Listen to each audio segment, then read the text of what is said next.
Alright, so the next feature that we are going to discuss over here, which is new in Odoo version 18, is let's go to the employees module. And here, if I search with the name, as you can see that I have, let me just duplicate this employee and we'll just name it as Foster and I'll save it.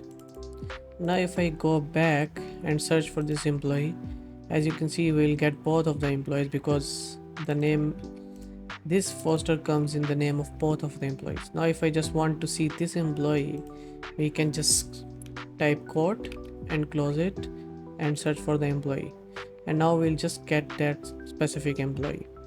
So this quoted search view, the quoted search in the search bar is a new feature in Odoo 18 and it's quite helpful.